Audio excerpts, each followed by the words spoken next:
Hello one and all, welcome to a Galaxy Man Show interview show. So for my very last guest of this week is this incredible singer and songwriter known by the name of Remmie. So I'm about to add Remmie into the live now and have a chat with Remmie about her incredible music that she's created. So yeah, let's add Remmie in and have a chat with Remmie. Hey, what's going Hey, on, what's up, Jacob? Remmie? How are you? Yeah, really good thing. I just want to say first up, thank you so much, Remmie, for taking the time to join my show. Oh It's my such a God, pleasure to have you on.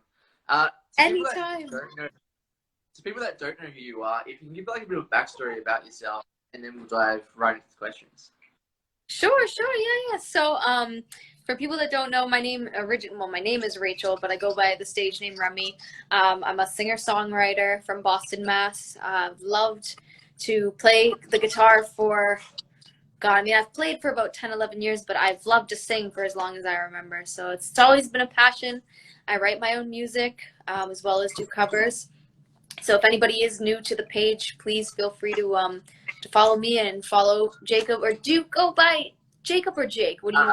Whatever, I don't really mind. Jacob or the Galaxy I Man, that's fine. don't mind saying Jake. I just whatever you're comfortable with. I No, always want to say Jake. um. Oh, thank you guys for joining. Some people. okay. So we'll dive right into the questions now, Remy, if you want. So for my very first question, you've created incredible like songs, past and present. And for the very first song, I'm going to name Clueless. What was it like creating Clueless, and what's like the meaning behind? So behind the song Clueless, basically it kind of honestly some of my songs just start as like these improvs and these like where I just write out. I almost write my music like poetry. I start it as a poem. Sometimes the lyrics come first and I'll just jot them down. And but basically what that song to me was about was just the feeling of like, you remember growing up in school, going to school, and sometimes kids weren't always the nicest, and like they either make you feel like you don't know what's going on, or you're not in the loop of things. So I decided to call it Clueless because sometimes I did feel like I was, like I was clueless on some things. I didn't know really like the cue, or like what to do to fit in, how to like be a certain way. And I realized that like it's better to be clueless sometimes in that sense, to be your own person. That's kind of what it came from. So I'm sorry. So you've created incredible covers. What has been your like most favorite cover to perform, and why? My favorite cover to perform. Oh, it's going to have to be Linger by the Cranberries. And I just love that song so much. There's something about it, super like, what's the word? It's like, it's super, it just hits you, my heartstrings in a certain way whenever I hear it. It's some song that makes me think of this friend of mine, and they actually are from England. They're from Northern England, Sunderland, and that we call it our song because we've been pen pals forever. And when they first found my YouTube, that's how we connected through YouTube. They just saw that video and they commented "wow" under it. Like that was it, though. They just said "wow," and after that, we began talking a lot and became incredibly close. So we always go back to that video, and I always like laugh at him and say the first thing you ever said to me was "wow" with a period, and that was it. But yeah, it's a song that's full of emotion, and I connect a lot with the lyrics. It just has always resonated with me. So also a question. So you've performed a cover of Both Sides. What was it like performing this cover, and what's like the meaning behind this song to you? Oh, both sides. Yeah, Joni Mitchell. So I've always been kind of a fan of the older music, and the classics, especially folk music, like things that Joni Mitchell creates, and like Simon Garfunkel type music. And I decided to perform that because during the time that I uploaded that video, I was kind of going through a friendship breakup. This girl that I used to know had moved away, and our friendship sort of ended, and partially because of the distance. And so I was kind of like, there's a lyric in that song, I've looked at life from both sides now. And you really don't know life at all, because people can change like that, and you think they're really close to you, but sometimes it's they're either in your life for just a period of time, or they weren't the person that you originally thought they were. So that was kind of, that song just holds another special meaning, and that's why I decided to do it. But yeah. Also, so you've also performed a cover of I'll Be Fine. What was it like performing this one, and what does I'll Be Fine mean to you? Sure, yeah. So that Beatles song, yes. Basically, I Feel Fine. I always loved it. I began to, everyone knows the Beatles, of course, but when I really got into them, I was about 11 or 12 years old, and just got super attached to their music. This was around the time I started to pick up guitar and sing, and when I was first learning. And that was actually one of the first songs I kind of would just strum along to. I'd practice, and I said, oh, I have to get this down. And so I've always just loved it. I thought it was a super upbeat song, and it always gets me in a good mood when I play it. And yeah, it was one of those sentimental things. Like, it was one of the first songs that I had learned. So I said, I have to throw that up on YouTube. I have to just do that again. Because I think at one point I uploaded it like years ago, but it wasn't that good. And I said, no, I can do this better. And, I wanted to revisit it. Well, that's our very next question. So you also created this incredible original song called Need You to Know. What was it like creating this one, and what's the meaning behind Need You to Know? Yeah, of course. I'm so happy that you researched all my songs. I feel all your songs, all your songs that you performed. I have to say, everyone, whoever hasn't seen Remmie perform, definitely go check out her YouTube channel. Her songs are incredible. Your voice is insane, and to people that haven't seen you perform, definitely go support Remmie. You deserve. Thank you. No, you really do. You have such a great talent, and thank you so much. I'm so glad you're on my show. And I'm so happy to be here. And please, everyone, check out Jacob's show. He's an amazing interviewer. He's interviewed a bunch of very talented people, and he deserves the follow. He does. So, no problem. But to answer your question about Need You to Know. So this one, I wrote this back when I was in high school. I was about 17 when I wrote it. And Need You to Know was kind of like one of those songs about when you have your first love or your first crush, and you need them to know, right? You kind of are shy at first. You don't know really how to approach the person, and that's kind of where I thought of the lyric. You left me notes down at the cafe, waiting for you to call me later. And so what else did I say? So I went home that night around 10, waiting for you to come around again. And I kept thinking of these rhymes, and when you first meeting someone and you have such a crush on them, but you don't know what to say at first, and it's kind of one of those first love songs. So and I was in high school too, so I've since modified it a little bit, but it kind of, I said, oh, this sort of has a Taylor Swift inspired vibe to it. I like it. I want to go with it. So I decided to write a song like that. That's our very next question. So you've also performed a cover of 13. What was it like creating this cover of 13, and what does this song mean to you? Absolutely. So 13, it was definitely more like a different song than I would usually cover, and it's more of an obscure song. For you guys that are watching that don't know the song 13, it's by a musician known as Ben Queller. And that pen pal of mine, actually, that I've been talking to for so long, he showed me it. He said, you have to listen to this. It just makes me think of our journey, how we got to know each other over the phone, and just all the things this guy talked about, and how this journey of meeting someone. And I also found out it was Ed Sheeran's one of his favorite songs.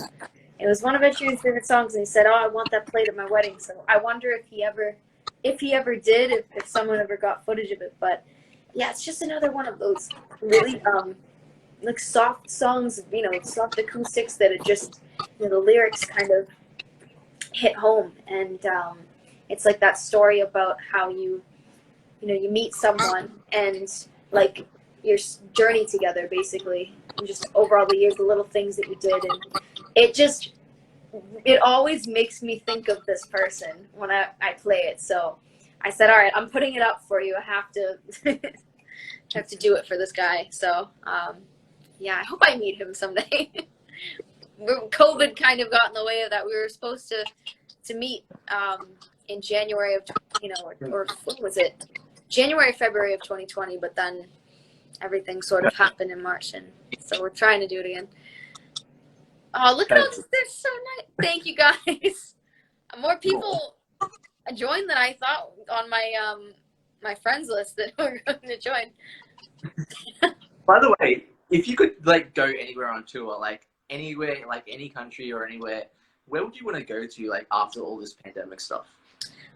After all this craziness, where would I love to tour? That's a great question. I would honestly love to tour California. I would love to maybe start locally for sure, but New York. I would love to visit England, even if just like for a holiday, just to finally see it. It's a place I've always wanted to go, and yeah, those are a few that I would definitely that are on my bucket list. So also your next question. So you've also performed an incredible cover of "I Will." What was it like performing this cover, and what's the meaning behind this song to you? Yeah, so "I Will" by the Beatles, another classic tune that I love playing. This one, I just honestly was so off the cuff when I decided to post it, and the meaning of it, I guess it's just I love the line in it. It says, "Who knows how?" Oh no, that's not it. Not it. It's "And if I ever saw you, I didn't catch your name, but it never really mattered. I will always feel the same." I think it just reflects that like sentiment of, if you met someone and you really connected with them in your life, and even if you didn't really like, have you ever met someone and you sometimes forget their name in the beginning, but then you hear it again, you're like, you feel so embarrassed, and you go, "Oh, I'm sorry, what was your name again?" But then you never forget. Like, it's just you click with this person and they're forever ingrained in your head. So it's I just love that line, but it never really mattered because you just had that instant friendship or connection with them. So yeah, that's why I love that song. It's good. Sounds like our next question. So what made you decide as a person, and especially as an artist, like to get into singing in the first place? What was it? I'm sorry, To get into singing in the first place. To getting into singing in the first place. So I grew up in a pretty musical background. My mom is, not anymore, but she was in a lot of bands when she was my age, and so music has always kind of been in the house. She would always sing, and so I, put on different songs, different musicians, bands, and I would catch on and I would sing with her, and so music has always kind of been around. But one day I decided to pick up the guitar. I was about, how old was I? I wasn't 13, I was 12, because my grandma actually got me, she bought me a guitar when I was about 6 or 7 years old. But back then, I really, I picked it up and it hurt my fingers. I put it back down. I didn't have much of an interest for it. And years later, I still had this old guitar, and I was looking at it and I said, oh, I would love to learn this. I literally it was missing a string. It was in the corner of my room, and I said, all right, I'm going to pick it up. And I just kind of started strumming, and something was there. I said, you know what? No, like this time I want to put in all my effort. I want to learn how to play this instrument. And my mom walked in the room, and she said, was that you? I know I'll never forget this. She was like, was that you? And I said, yeah. And she said, that was really good. I didn't think it was that good. I was, missing a string. It wasn't in tune. But she just said, no, that, you should take lessons. Let's get you lessons. So that's kind of how the journey of Remmie began. And then I just practiced really hard, and still to this day, I fell in love with the guitar, and that's kind of how that began, and I just couldn't put it down after. Awesome. So on to our next question. So who would be your all-time inspirational person or music artist that you look up to, and why? Oh, that is a good question. Definitely one of my biggest musical inspirations definitely has to be, it's a cross between Taylor Swift and just her songwriting skills. And I would have to say, for a guitarist, I've always loved and looked up to Jimmy Page of Led Zeppelin because of just his talent and his passion.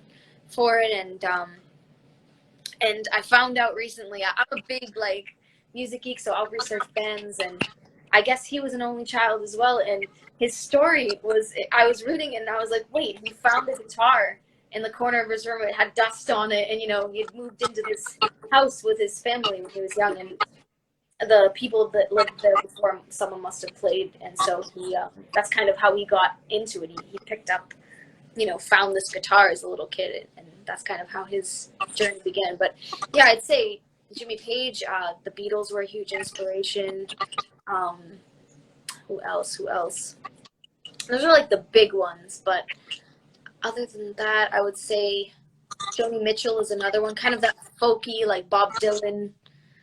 So I'm very inspired by that sort of like soft rock acoustic folk sound. So I'll say our next question. So what does performing music mean to you, like especially as an artist? Mm-hmm. So performing music definitely,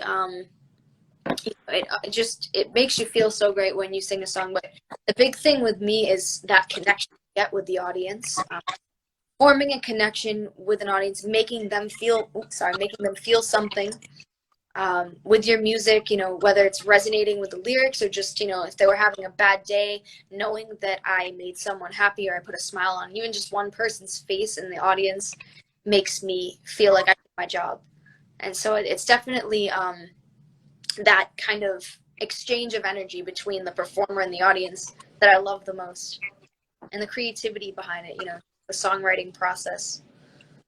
So yeah, for sure. So I'll start our next question. So if you could work with any top 3 music artists in the music industry, who would they be and why? Ooh, okay. So I would definitely say Taylor Swift would be one, just because I've always loved her music since I was a teenager, and I would just love to like see how she writes a song, like what her process is, kind of how she gets her ideas, and it would be so cool to just like sit down with Taylor Swift and write a song together or perform something, and especially since she's been one of my idols forever. Another person, who would my second person be? Probably Paul McCartney, just before he, I don't even want to like think about it. All these good musicians are passing away on us. It's awful. So I would love to meet him once in my life. That would be amazing to collaborate with him. And the third musician. The third musician, I would probably. Sorry, I'm still here. I would have to say Ed Sheeran.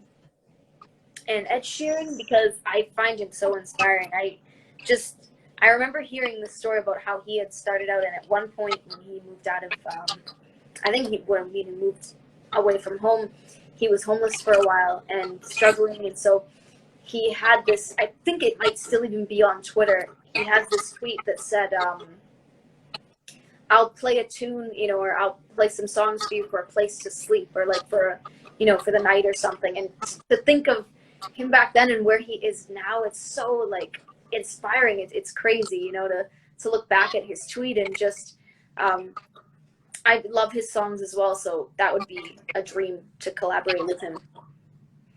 For sure. I actually love how you said Ed Sheeran at the end, because Ed Sheeran actually appeared in a New Zealand show that I watched called Shortland Street, and he also appeared in a Australian soap series called Home and Away. That's so cool. Yeah. So he's done a lot of great cameos. That's awesome. So, I'll have to check them out. You'll have to send me some of the shows, because I would love to see it. That would be awesome. Yes, for sure. For sure. So on to our next question. So what have you learned about yourself as a person, and especially as a music artist, like during COVID? Yeah, during COVID, definitely. That's a great question. So during COVID, I feel like for everyone too, it was just a time of like extreme, for me at least. I found that I was reflecting, self-reflection.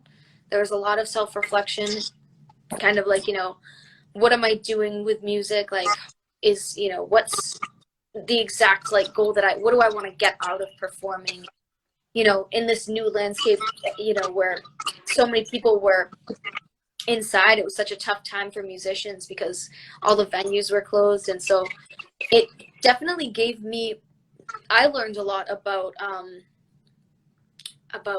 posting your music, you know, online, like the virtual side of things, and how to still engage with an audience when you can't you can't engage with an audience.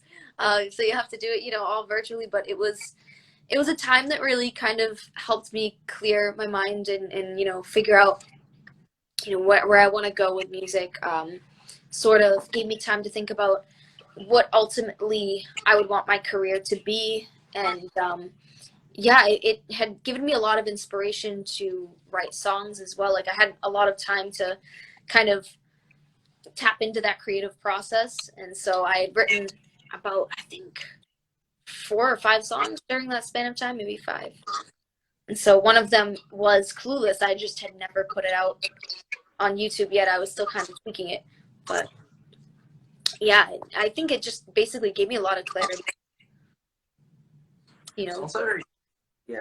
So on to my very next question. So what are like the positive and negatives into creating your own music? And how do you get through like negative moments as an artist?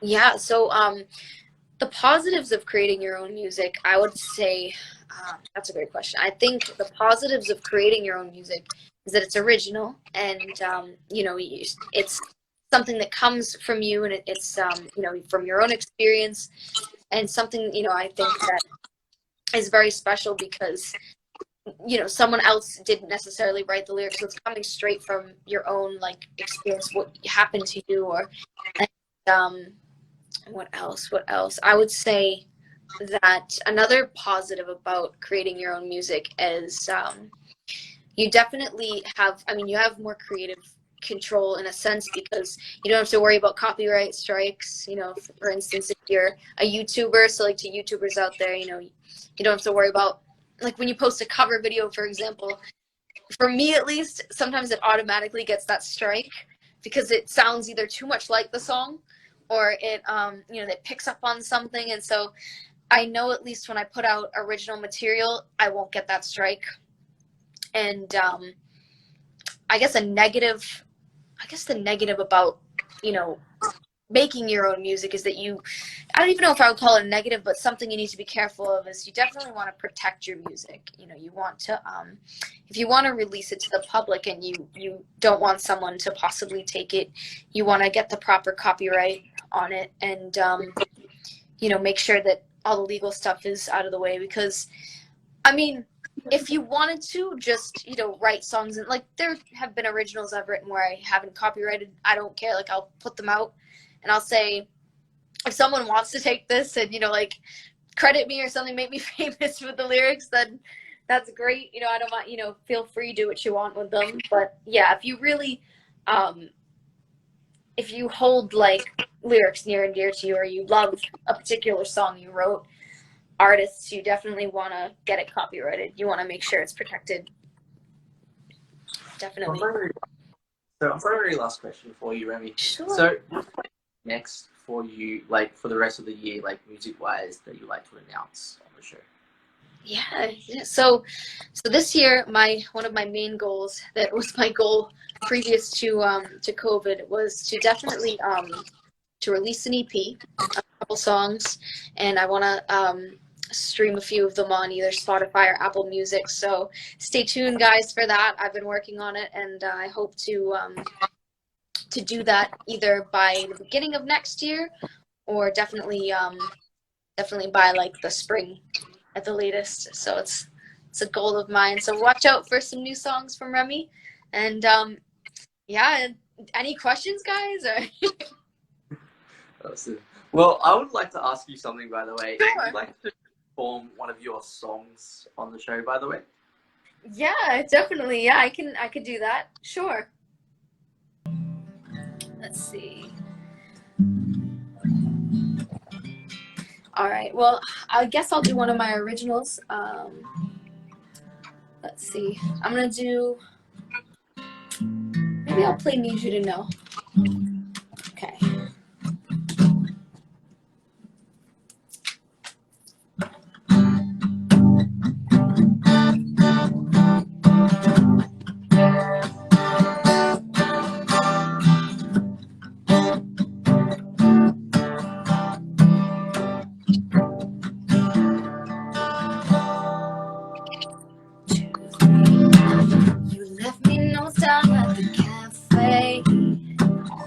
asking for me to call you later. So I went home that night around 10, waiting for you to come around again. So I started thinking about the summertime, how everything I wanted was still mine, but somehow everything fell out of line. But you came in around the perfect time. Oh, can't let you go, and I need you to know, please don't go.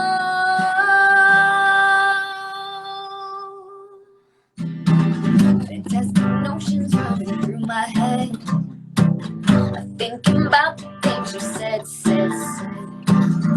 Now I'm lying here alone in bed, and I can't seem to get you out of my head. Now the hours go and tick, tick, tick, tick. Can't close my eyes and fall asleep, just to look and see you standing there. It makes my heart pound. Oh my, oh my, oh. Can't let you go. I need you to know, please don't go.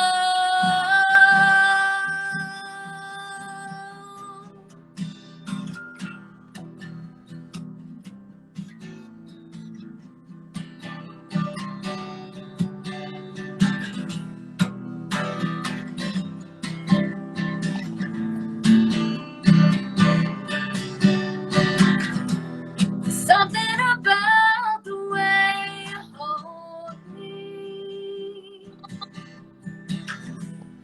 something about the way you told me, starts a firework within.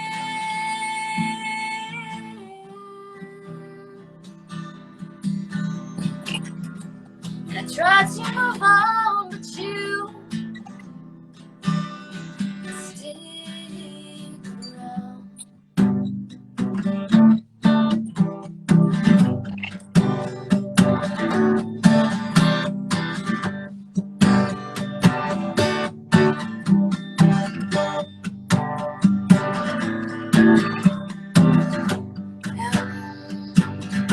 Magic feelings blowing in the air. Now I'm dancing on my feet again. I never want you to go far away, 'cause you make my heart pound. Oh, oh, oh, can't let you go.